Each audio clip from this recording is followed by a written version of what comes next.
Hi friends, welcome to மாமன்வி secret. இன்றைக்கி நம்ம பார்க்க போகிறது ரொம்ப எல்லாருமே விரும்பி கேட்டது, எல்லாருக்குமே தேவைப்படுறது. எனக்கும் என்னோடய ஹேர் தான் அது. பாருங்கள், ரொம்ப கிளாஸியாக நல்லா ஷைனாக இருக்குது. ஒரே ஒரு யூஸ் தான், ஃபஸ்ட்டு யூஸ்லேயே நல்ல ரிசல்ட் தெரிஞ்சுது. அதுதான் உங்கள் கூட நான் ஷேர் பண்ணலான்ட்டு இந்த வீடியோ ஷேர் பண்ணுறேன். கண்டிப்பாக இந்த வீடியோவை ஸ்கிப் பண்ணாமல் பாருங்கள், யூஸ் பண்ணுங்கள். உங்களுக்கும் இதே ரிசல்ட் கிடைக்கும். உங்களுடைய ஸ்ப்ளிட் எண்ட் எதுவுமே இருக்காது. முடியல பார்த்தீங்கன்னா ட்ரைனஸ் காணாமல் போயிடும். அண்ட் நல்லா மாய்ஸ்சரைஸ் ஆகும். உங்களுக்கு நரிஷ்மெண்ட் கிடைக்கும். ஹேருக்கு நமக்கு நரிஷ்மெண்ட் தான் முக்கியம். இது இல்லையா, நீங்கள் நல்லா இந்த ஜெல்லை அப்ளை பண்ணலாம் ஹேரில். இப்போ பார்த்தீங்கன்னா வாஷ் பண்ணியிருக்கணுமா, ஹேர் ஆயில் இருக்குமா, எல்லாமே இருக்கலாம், ஒன்றுமே பிரச்சனை கிடையாது. இது ஹேர் லென்த்தில் நீங்கள் நல்லா தடவணும். ஸ்கல்ப்லேயும் தடவலாம். தலையிலேருந்து நல்லா கீழே வரைக்கும் அந்த முடி இல்லையா, நுனி முடி இருக்கிற வரைக்கும் நீங்கள் எல்லாத்துலேயுமே நல்லா அப்ளை பண்ணும். நரிஷ்மெண்ட் அவ்வளோ நல்லா இருக்குங்க. ஸ்ப்ளிட் ஹேண்ட் இருக்கவே இருக்காது.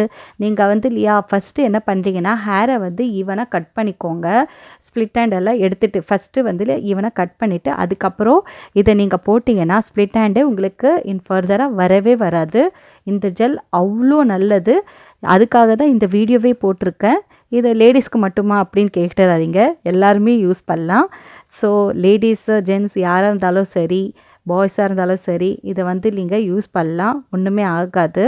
சரிங்களா? இதை நீங்கள் ஸ்டோர் பண்ணியும் வச்சுக்கலாம். இந்த ஜெல் செஞ்சுட்டு 1 வீக்குக்கு 2 டைம்ஸ் நீங்கள் போட்டிங்கன்னா உங்கள் ஹேர் பட்டு மாதிரி இருக்கும், ஷைனாக இருக்கும், க்ளாஸியாக இருக்கும். உங்களுக்கு இந்த மாதிரி நீங்கள் பெரிய கோம்பு இருக்க மாதிரி வச்சுட்டு நீங்கள் நல்லா கோம் பண்ணி விட்டிங்கன்னா தலையில் நீங்கள் மசாஜ் பண்ண வேண்டிய அவசியம் இருக்காது. இது மசாஜ் மாதிரி உங்களுக்கு நல்லா எல்லாமே ஈவனாக ஸ்ப்ரெட் ஆகும். அண்டு ஸ்கல்ப்லேருந்து முடி வரைக்கும் எல்லாமே நல்லா ஸ்ப்ரெட் ஆகிறதுக்காக தான் இந்த மாதிரி டெக்னிக் யூஸ் பண்ணியிருக்கேன். பாருங்கள், இதை யூஸ் பண்ணுங்கள். கண்டிப்பாக இந்த வீடியோ கண்டிப்பாக உங்களுக்கு பிடிக்கும். இது மோஸ்ட் வாண்டட் வீடியோ. இதில் எந்த ஃபிக்ஷனும் பண்ணல, எப்படி இருக்கோ அதே மாதிரி தான் காட்டியிருக்கோம். இது போட்ட அப்புறம் நல்லா ஹேர் வாஷ் பண்ணிடணும். நீங்கள் எவ்வளோ நேரம் வைக்கலான்னா அது டிபெண்ட்ஸ் உங்களது தான். 10-15 மினிட்ஸ்க்கு அப்புறம் நீங்கள் எவ்வளோ நேரம் வைக்கிறீங்கன்னா கூட அது உங்களோட இஷ்டம். நான் அது சொல்ல மாட்டேன். இந்த மாதிரி இருக்க வறட்சியான ஹேர் இந்த மாதிரி கண்டிப்பாக மாறிடும். ஃபஸ்ட்டு யூஸ்லேயே உங்களுக்கு நல்லா டிஃப்ரென்ஸ் தெரியும் ஃப்ரெண்ட்ஸ். அதுக்கு முன்னாடி எங்கள் சேனலை சப்ஸ்கிரைப் பண்ணாதவங்க சப்ஸ்கிரைப் பண்ணலாம். வாங்க, அந்த என்ன ஜெல் அப்படின்றத நாம் பார்க்கலாம். நாம் ஜெல்லுன்னு சொல்லிட்டோம். நீங்கள் ஃபஸ்ட்டு வீடியோ லாஸ்ட்டு வீக் நீங்கள் பார்த்துருந்தீங்கன்னா, சண்டே பார்த்துருந்தீங்கன்னா உங்களுக்கு தெரிஞ்சிருக்கும். ஃப்ளாக்ஸீட், இது ஆலி விதைன்னு சொல்லுவாங்க, ஃப்ளாக்ஸீட். இதை பற்றி நான் லாஸ்ட் வீக்கே சொல்லியிருந்தேன். அவ்வளோ அற்புதமான ஒரு ஃப்ளாக்ஸீடு எப்படி நம்ம வெயிட் லாஸுக்கு யூஸ் ஆகுதுன்னு பார்த்தோம். அப்படி நீங்கள் வீடியோ பார்க்காதவங்க மேலே ஐகானில் அண்ட் டிஸ்கிரிப்ஷனில் நான் கொடுத்துருக்க லிங்க் நீங்கள் பாருங்கள். வெயிட் லாஸ் பண்ணலாம். பெல்லி ஃபேட்டை குறைக்கிறதுக்கு இந்த ஃப்ளாக்ஸீட் ரொம்ப யூஸ்ஃபுல்லாக இருக்கும். இப்போ வாங்க ஜெல்லை நம்ம தயாரிக்கலாம். இந்த ஜெல் தயாரிக்கிறதுக்கு ஒன்றுமே இல்லை. நீங்கள் 1 டம்ளர் தண்ணிக்கு 2 ஸ்பூன் ஃப்ளாக்ஸீட் இருந்தாலே போதும். இது நான் ஃப்ளாக்ஸீட் ஒரு சின்ன பவுலில் போட்டேன். நிறைய ஃப்ளாக்ஸீட் ஜெல் வந்துச்சு, நான் ஸ்டோர் பண்ணியிருக்கேன். நெக்ஸ்ட்டு ஹேர் பேக்கு அப்புறமா உங்களுக்கு இல்லையா செய்கிறதுக்காக நான் அது வச்சுருக்கேன். சரிங்களா? இது ஹேர் லாஸோடைய ஹேர் பேக் செய்கிறதுக்கு இந்த ஜெல் கண்டிப்பாக வேணும். நான் அது நெக்ஸ்ட் வீடியோவில் போடுறேன். அதுக்காக நான் ஸ்டோர் பண்ணேன். நீங்கள் இல்லையா ஜஸ்ட்டு நான் இப்போது தலைக்கு எனக்கு மட்டும்தான் வேணும் அப்படின்னு சொன்னீங்கன்னா ஒரு பெரிய டம்ளர் தண்ணி எடுத்துக்கோங்க. அதில் 1 ஸ்பூன் போட்டிங்கன்னா போதும். அப்படி இல்லைன்னா 2 ஸ்பூன், அதுக்கு மேலே போடாதீங்க, நிறைய ஜெல் வரும். நீங்கள் எடுத்து வைக்கிறதுக்கு உங்களுக்கு எதுவுமே கண்டெய்னர் இல்லாமல் போயிடும். அவ்வளோதான். அதை நல்லா கொதிக்க வைக்கணும். ஒரு 5 மினிட்ஸ் தான் ஃப்ரெண்ட்ஸ். இந்த மாதிரி நுர வருது இல்லையா, வந்த உடனே அதை வடிகட்டிக்கோங்க. நீங்கள் வடிகட்டும்போது அந்த வடிகட்டி இருந்தால் ஈஸியாக இருக்கும் உங்களுக்கு. இப்போ பாருங்கள், அது ஜெல் கன்சிஸ்டன்சி தெரியுதுங்களா, அது ஜெல்லாக வரும், நல்லா ஜெல்லியாக மாறிடும். ஆமாம், சூடாக இருக்கும்போதே நீங்கள் இல்லையா ஒரு நல்லா ஃபில்டர் பண்ணிக்கோங்க. இல்லைன்னா காட்டன் கிளாத் இருந்துச்சுன்னா அதுலேயும் வச்சு நீங்கள் ஃபில்டர் பண்ணிக்கலாம். அந்த ஜெல் நல்லா வரும். அதே மாதிரி நல்லா ஃபில்டர் பண்ண அப்புறம் அது விதை இருக்கு இல்லையா, அதை தூக்கி போடாதீங்க. அதையும் அரைச்சி நீங்கள் பேக்காக போட்டுக்கலாம். அதனால் வேஸ்ட்டே பண்ணாதீங்க. ஃப்ளாக்ஸீடை வேஸ்ட்டே நாம் பண்ணக்கூடாது. லாஸ்ட்டு வீடியோலேயும் நான் சொல்லியிருப்பேன். நீங்கள் டிபார்ட்மெண்டல் ஸ்டோர் நீங்கள் போனீங்கன்னா ஒரே ஒரு ஃப்ளாக்ஸீட் பேக்கெட்டை வாங்கி போட்டுக்கோங்க. நமக்கு யூஸ் ஆகும், இன்டேக்காகவும் எடுத்துக்கலாம், ஹேர் பேக்காகவும் போடலாம், ஃபேஸ் பேக்காகவும் போடலாம். நான் நெக்ஸ்ட்டு வீடியோவில் உங்களுக்கு ஹேர் பேக் அது எப்படி பண்ணுறதுன்னு பார்க்கலாம். ஒரே ஒரு கொதி வந்தாலே ஜெல் ரெடி ஆகிடுச்சின்னு அர்த்தம். ஓகேவா? இது மிதமான சூடாக இருக்கும்போதே ஜெல் எடுத்துக்கோங்க. நீங்கள் ரொம்ப இதை ஆற வச்சிங்கன்னா என்ன ஆகும்னா கட்டியாகிடும், ஜெல் எடுக்கிறது கஷ்டமாக போயிடும். ஸோ நார்மலாக கொஞ்சம் சூடு கம்மியாக ஆன உடனே நீங்கள் இல்லையா இந்த மாதிரி ஃபில்டர் வச்சே நான் எடுத்துக்கிட்டேன். இது நீங்கள் பார்த்து ஐயோ தண்ணி இவ்வளோ தான் ஊற்றணுமா இவ்வளோ இருக்கா அப்படின்னு பார்க்காது. நாங்கள் ஆல்ரெடி நான் எடுத்துட்டேன் ஜெல்லு அதுலேருந்து.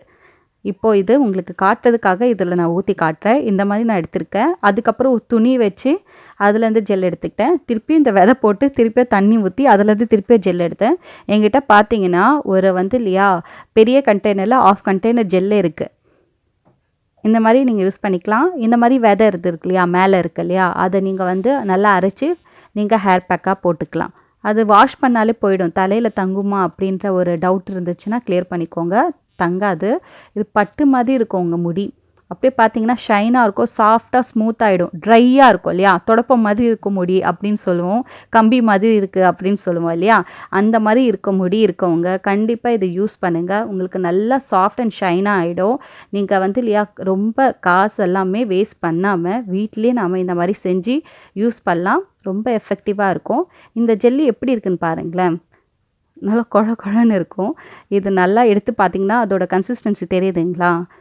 அது நீங்கள் முடியில் போடும்போது அது இல்லையா முடி மேற்காலில் படும்போது அப்படியே உங்களுக்கு நல்ல ஒரு ஸ்மூத்னஸ் தரும். நரிஷ்மெண்ட்டு 100% நரிஷ்மெண்ட் கொடுக்கும் உங்கள் ஹேருக்கு. என்ன மாதிரியான டல்லான ஹேராக இருந்தாலும் சரி, இல்லை ரஃப்பான ஹேராக இருந்தாலும் சரி, இது ஸ்மூத் அண்ட் ஷைன் ஆக்கிடும். உங்களுக்கு அந்த ஃப்ரிஸினஸ் போயிட்டு உங்கள் ஷைனாக உங்கள் முடி உங்களுக்கே தொட்டு பார்க்க தோணும் உங்கள் முடி. இது பார்த்தீங்கன்னா தெரியுது நல்லா கட்டியாக இருக்கு இல்லையா? இப்போ நம்ம இதில் பாதாம் ஆயில் ஆட் பண்ணுறோம். அதுதான் ஆல்மண்ட் ஆயில். ஆல்மண்ட் ஆயில் இல்லாதவங்க நீங்கள் கோகோனட் ஆயிலை யூஸ் பண்ணிக்கலாம். அதே மாதிரி கோகோனட் ஆயில் எவ்வளோ வேணுமோ நீங்கள் யூஸ் பண்ணலாம். 1 ஸ்பூன் தான் நான் போட்டிருக்கேன். பட் உங்களுக்கு இல்லை இன்னும் கொஞ்சம் எனக்கு நல்லா நரிஷ்மெண்ட் வேணும்னா ஒரு 2 ஸ்பூன் எக்ஸ்ட்ரா நீங்கள் போட்டுக்கோங்க. பட் அதை நல்லா மிக்ஸ் பண்ணும். இது மிக்ஸ் ஆகலை பாருங்கள், மேலே தான் இருக்குது. இதை நல்லா இப்படி நல்லா மிக்ஸ் பண்ணுங்கள். பிளெண்டர் வேணுமா, இவ்வளோண்டு இருக்கிறதுக்கு நம்ம பிளெண்டர் எல்லாம் வேணாம், கையே போதும். நல்லா கையில் நல்லா மிக்ஸ் பண்ணிங்கன்னா அது கலர் ஃபஸ்ட்டு இல்லையா டிரான்ஸ்பரண்ட் கலரில் இருக்கும். நம்ம ஆயில் போட்டு நல்லா மிக்ஸ் பண்ணும்போது அது நல்லா ஒயிட்டாக மாறும். அந்த ஜெல் கன்சிஸ்டன்சி இல்லையா நல்லா மாறுறது நல்லா தெரியும். அந்த மாதிரி மாறணும். ஆயில் மேலே போட்டு அப்படியே நீங்கள் தடவாதீங்க. அதை நல்லா மிக்ஸ் பண்ணும்போது அது கொஞ்சம் லிக்விட் ஃபார்ம் மாதிரி கொஞ்சம் மாறும். அந்த திக்னஸ் இல்லையா கொஞ்சம் லைட்டன் ஆகும். ஸோ அப்போ தான் நீங்கள் தலையில் தடும்போது அது லிக்விட் ஃபார்மாக மாறி உங்களுக்கு நல்லா ஷைன் தரும். நான் ஹேரில் அப்ளை பண்ணும்போது நீங்கள் ஃபஸ்ட்டு வீடியோவிலே நான் காட்டியிருப்பேன், ஃபஸ்ட்டே உங்களுக்கு காட்டியிருப்பேன். சூப்பராக இருக்கும். நீங்கள் அதை தடவிட்டு ஹேர் வாஷ் பண்ணிவிட்டு பாருங்கள், உங்களுக்கே உங்கள் முடி அவ்வளோ பிடிக்கும். கண்டிப்பாக எப்படி இருக்குன்னு நீங்கள் யூஸ் பண்ணிவிட்டு கமெண்ட் பாக்ஸில் கமெண்ட்டை ஷேர் பண்ணுங்கள். அண்ட் அது மட்டும் இல்லாமல் உங்கள் முடி வளர்ச்சிக்கு இந்த ஃப்ளாக்ஸீட் ஜெல் ரொம்ப உதவும். நெக்ஸ்ட்டு வீடியோவில் உங்களுக்கு அடர்த்தியாக முடி வளர்கிறதுக்கு, அப்புறமா இல்லையா கொட்டின முடி திருப்பியும் வளர்கிறதுக்கு உங்களுக்கு ஹேர் பேக் நான் தரேன். ஃப்ரெண்ட்ஸ், ஹோப் உங்களுக்கு எல்லாருக்குமே பிடிச்சிருக்குன்னு நினைக்கிறேன். நெக்ஸ்ட் வீடியோவில் பார்க்கலாம். Thank you friends. தேங்க்யூ ஃபார் வாட்சிங்.